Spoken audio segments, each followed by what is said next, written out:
The storm never stopped. Not the rain, not the wind, but something deeper, quieter, and far more wrong. Outside the house, no birdsong, no cars, no chatter. Just the hum of silence and the low moan of air pressing against the wooden siding, like a dying breath that never quite finished. Inside the house, the last 3 survivors clung to one another with fraying rope and brittle hope. Mara, their mother, was always the first to wake. She'd sweep through each room before the boys opened their eyes, checking the boards over the windows, touching her fingers to the sigils she'd carved into the walls with a kitchen knife. Her hands trembled now. They always trembled. She paused beside the front door, staring at the heavy rope that led through the hallway, tethering her to the twins who still slept in the basement, where no windows faced the outside, where the dark was thick and safe. Her eyes lingered on the knot she'd tied around her waist. Tight, secure. She mouthed the words like a litany. Tied, touched together. Tied, touched together. It was how they'd survived this long. Downstairs, Silas stirred first. He blinked at the dusty air and the dim yellow light bulb swinging gently overhead. The rope at his waist coiled across the cold floor, disappearing toward Jonah's cot on the other side of the room. "Still here?" Silas asked softly. "Where else would I be?" came Jonah's groggy reply. Jonah sat up. His eyes found the rope before anything else. Always did. Mara had made sure of that. She told them what happened to people who broke the bond. Told them how she watched neighbors smile one day and then be gone the next. She said it came when people stopped believing, when they thought they were safe, when they thought it wasn't real. Jonah had heard those stories 100 times, 1,000, and every time, a little less of him believed. "I dreamed of the ocean last night," Jonah said, yawning. "There's no ocean," Silas replied flatly, rubbing his eyes. "Mom says it's all swallowed up. Maybe she's wrong." "Don't say that," Silas snapped. "Not even as a joke." Jonah didn't smile. He stared at the ceiling, lips pressed in a hard line. Above them, a floorboard creaked. The low groan of the house. Mara's signal. Time to rise. Time to bind. They came upstairs together, holding the rope as they walked, careful not to pull too hard. In the living room, Mara stood in front of the boarded windows, her back rigid, her long black hair knotted with sweat and dust. In one hand she held a timer, in the other, a blade. They paused at the threshold like acolytes before a shrine. "You dreamed again," she said without turning. Jonah's throat went dry. "How do you know?" "Because the rope felt light." She turned slowly, her eyes bloodshot, her smile brittle. "You're drifting, baby." Jonah looked away. "Sit," she said, and the boys obeyed. She examined their knots. Tight. Good. The ritual was next. 3 pieces of fruit, 1 for each. A silent meal. No speaking while chewing. The house didn't like noise during breakfast. "After this," Mara said softly, "we reinforce the attic door. I heard it last night." Jonah dared to ask, "Heard what?" Mara's gaze twitched to the window. "It." Silas froze mid-bite. "Was it talking?" Silas whispered. "No," Mara said. "It was knocking." Jonah swallowed hard, but not from fear. From frustration. From doubt. Something coiled inside him. Tight. Rebellious. "It's been a year," he said slowly. "Maybe it's over. Maybe the sickness was just something else. Panic. A disease. Mom, what if it was never? Don't." Mara's voice cracked like a whip. "You want to let it in?" You want to tear the threads we've kept tied for so long. Jonah stood. I'm just saying, sit down. Her voice was a growl. He sat, fists clenched, heart racing. The silence after was deep, deeper than it should have been.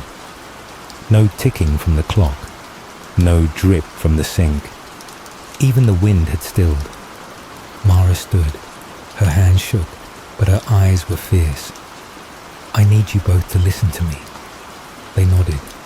If one of us ever gets the thought to undo the rope, to go out alone, to doubt, to look, that's not you thinking anymore. It's it. Understand? Silas swallowed. Yes. Jonah said nothing. Mara walked forward, tied another knot into the main line connecting them all. We stay tethered, we stay together, or we die. A pause, then softly, or worse. The days had no clear shape anymore. There was no sun, no birds, no clocks that ticked reliably. The storm hadn't lifted, if it ever was a storm. The sky still hung low and grey, like an eyelid halfway closed, watching. Inside the house, Mara's rituals grew longer.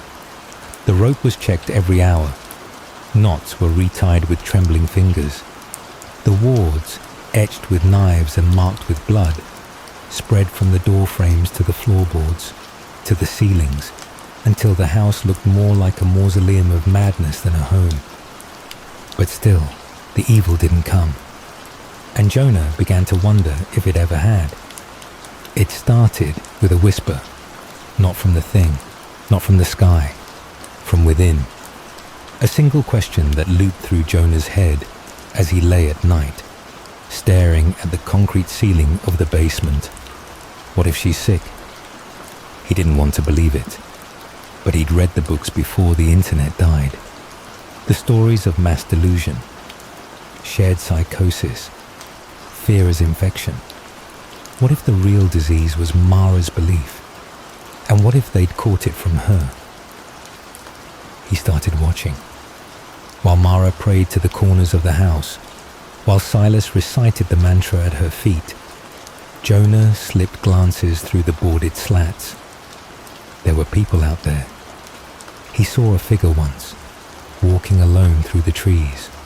Tall, pale, barefoot. The rope in Jonah's hands had gone slack. He didn't remember letting it fall, but when he blinked, the figure turned to look at the house and smiled. That smile haunted him. Not malicious, not hungry, just peaceful, free. When he told Silas, his brother's face went white. You're not supposed to look, Silas whispered. She says a lot of things. She saved us, or she locked us in a coffin. Jonah grabbed Silas's hands. Don't you wonder, even just a little, what's really out there? Silas shook his head, but not convincingly. The next night, Jonah made a decision. He waited until Mara was deep in one of her fugue states, chanting softly, palms bloody, candles flickering in a circle on the floor. Her eyes stared at nothing. Or maybe they saw something he couldn't. Downstairs, Silas had already curled up in bed, rope loosely looped around his waist. Jonah took out the pocket knife he'd hidden in his pillow. He cut the rope in silence. The fibers fell like ash. He didn't leave immediately. He simply stood, breathing it in. That weightless, impossible feeling of being alone, untethered. The house didn't creak. The sigils didn't bleed. The air didn't split. Nothing happened, not yet. But Silas knew. He woke with a jolt, sensing it before seeing it. His hand reached for the line and found only slack. Then severance. He sat up. Jonah? Silence. Then footsteps. Soft. Careful. Jonah appeared in the stairwell, his face pale, but his eyes alight. You did it, Silas whispered. Jonah nodded. I went outside. No, you didn't. I did. I breathed real air. I saw the stars. Stars, Silas. Not smoke, not sky rot. Actual stars. And the figure I saw before. It was a woman, smiling, like she'd just woken from a dream. Silas's lips trembled. You're lying. I'm not. I'm telling you the truth for the first time in a year. You can't feel it in here, but out there, it's like waking up. You let go, Silas said, inching backward. You broke the rule. No, Jonah said softly, stepping forward. I broke her. Then came the scream, from above, bone shaking, animal, Mara. Silas jumped. Jonah froze. The entire house moaned. The basement lights flickered, then died. In the darkness, the rope began to pull, but it wasn't Jonah holding the other end. Something else had it. Silas screamed and ran toward the stairs, Jonah behind him. They reached the top, gasping, wild-eyed, and found the living room twisted. The furniture was gone. The walls stretched upward like a cathedral, dripping shadow. Mara was in the center, roped to nothing, slashed across the arms, her eyes blood red with fury. You let it in, she howled. Jonah tried to speak, but she lunged. Her fingers clawed at the empty space beside him. No, not empty. A shape was forming. A boy. Same height, same hair, same face. Another Jonah, but off. A flickering frozen smile. Wet eyes, no rope. Silas, Mara whispered, backing away. One of them isn't your brother. The knife trembled in Silas's hand. Jonah knelt before him, pale, sweat slicking his forehead. Thread slithered out of his throat like worms made of rope fiber and spit. Blood ran in lines down his chin.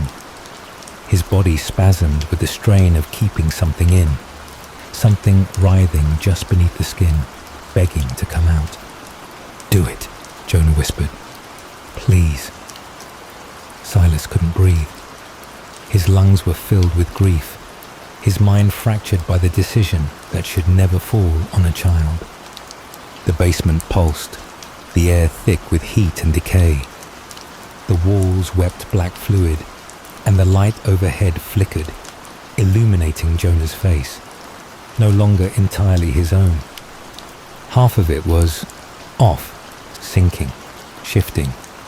His right eye wasn't blinking anymore.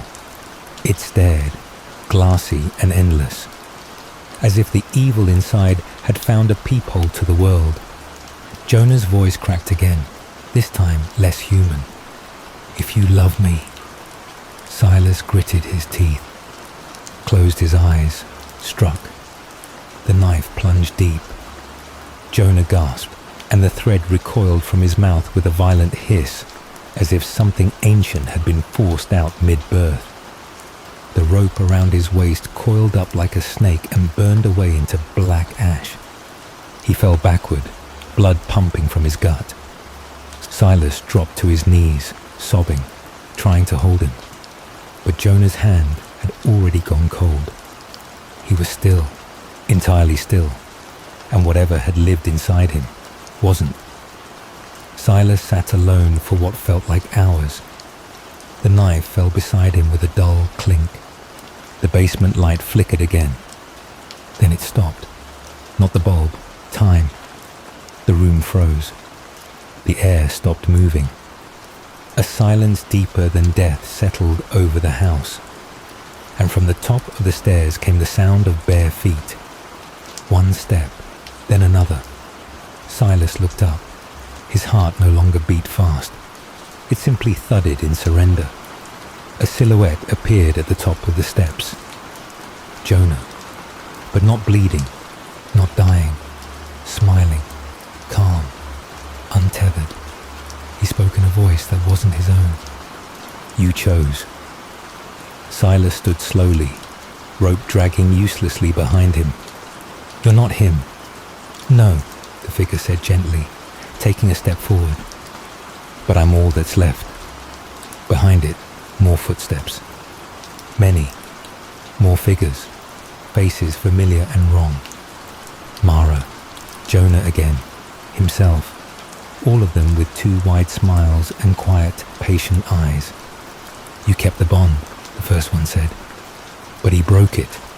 So did she. You're the only one who stayed. Loyal. Alone." The rope tightened around Silas's wrist. He looked down. It was no longer rope. It pulsed. It bled. He screamed and tried to tear it off, but it writhed and fused with his skin. The figures stepped into the room. "You were always ours," they whispered. "You just didn't know it yet." The house quieted. The storm outside ended. The clouds parted. The world looked clean again. A perfect morning. And from the house, a boy stepped outside. Barefoot, smiling, untethered.